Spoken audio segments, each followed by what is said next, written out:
अगर तुम अपनी दुनिया को बदलना चाहते हो तो उसका सिर्फ एक तरीका है, अपनी नजर को बदलो। ये दुनिया तुम्हें वैसी नहीं दिखती है जैसी कि ये दुनिया है।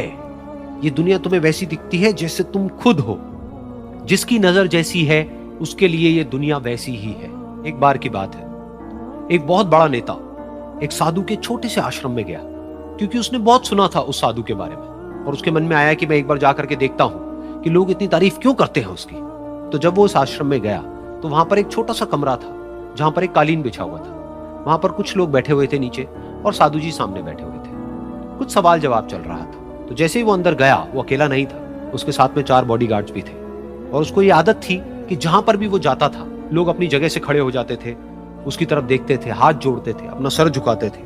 लेकिन यहां पर ऐसा कुछ भी नहीं हुआ। साधु ने उसकी तरफ देखा तक नहीं, क्योंकि वो साधु किसी के सवाल का जवाब दे रहे थे। लेकिन नेता को इस बात पे गुस्सा आ गया। नेता को लगा कि ये मेरी बेइज्जती है। तो उस नेता ने साधु की बात को बीच में ही काटते हुए थोड़ा गुस्से से कहा, मैं आपसे कुछ कहना चाहता हूं। साधु ने उसकी तरफ देखा और बोले, आप थोड़ी देर रुकिए, पहले मैं इनके सवाल का जवाब दे लूं, उसके बाद में मैं आपसे बात करूंगा। तब तक अगर आप चाहें तो आप बैठ सकते हैं। बस साधु का इतना कहने की देर थी। नेता का चेहरा गुस्से से लाल हो गया और फिर उसने अपना सारा गुस्सा उस साधु के ऊपर निकाल दिया। अभी तक वो नेता बहुत ही तमीज से बात कर रहा था, यानी कि आप कह करके बात कर रहा था। अब वो तू तड़ाक पे उतर आया। नेता ने उस साधु को कहा, तुझे पता भी है मैं कौन हूं और तू किससे बात कर रहा है?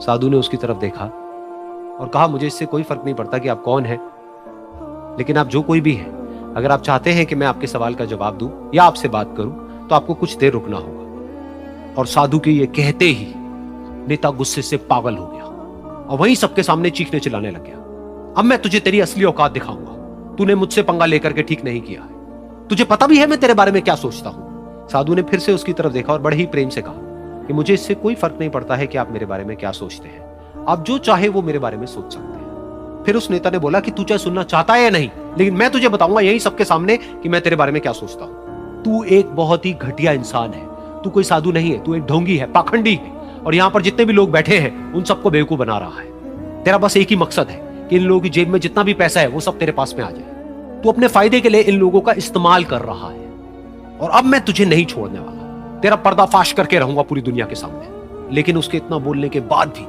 उस साधु के चेहरे पर हल्की सी मुस्कान बनी ही रही। ये देखकर वो और तिल मिला गया और उसने कहा, अब बहुत हुआ, अब मैं यहां 1 मिनट भी नहीं रुकने वाला। लेकिन अभी भी तेरे पास में मौका है। अगर मुझसे माफी मांगनी है या मुझसे कुछ कहना है तो कह सकता है। इतना सब होने के बाद भी साधु बिल्कुल शांत था और उनके चेहरे पर एक मुस्कान थी। उन्होंने अपनी आंखें बंद कर ली। फिर साधु ने अपनी आंखें खोली, हाथ जोड़े और कहा कि मुझे आपसे कोई गिला शिकवा नहीं है। मेरे मन में आपके लिए कोई भी गलत ख्याल नहीं है। जो भी आपने मेरे बारे में कहा वो आपकी अपनी सोच थी। तो मुझे आप में कोई भी बुराई नजर नहीं आती है। मुझे आप एक बहुत ही भले इंसान लगते हैं। और साधु के इतना कहते ही नेताजी का दिमाग 7वें आसमान पर पहुंच गया। उनके चेहरे पर एक अजीब सी खुशी थी, क्योंकि उस साधु ने वो ही कहा जो बाकी सब लोग उस नेता को कहते हैं। और वो खुशी खुशी उस आश्रम से अपने घर की तरफ चला गया और जा करके अपने पिताजी के साथ में बैठ गया। उसके पिताजी की आंखें बंद थी और वो ध्यान में थे। पूरी जिंदगी उन्होंने सिर्फ लोगों की सेवा करी और बदले में कुछ भी एक्सपेक्ट नहीं किया। तो थोड़ी देर बाद जब उन्होंने अपनी आंखें खोली और देखा अपने बेटे को अपने साथ बैठे हुए, तो उनके बेटे के चेहरे पर आज एक अजीब सी खुशी थी जो आज से पहले उन्होंने कभी नहीं देखी थी। फिर उसने एक एक करके सब कुछ बताया कि आज क्या हुआ, किस तरह से वो आश्रम गया, वहां पर क्या हुआ, उसने क्या कहा, उन्होंने क्या कहा। तो जब इसके पिताजी ने पूरी बात सुनी तो थोड़ा सा मुस्कुराए और अपने बेटे को देख करके बोले कि उन्होंने तुम्हारी तारीफ नहीं करी है, क्योंकि उन्होंने वो नहीं कहा कि जो तुम हो, उन्होंने वो कहा कि जो वो खुद है।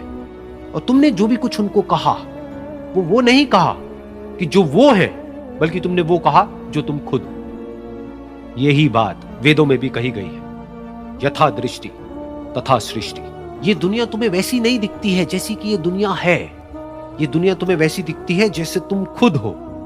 जिसकी नजर जैसी है उसके लिए ये दुनिया वैसी ही है।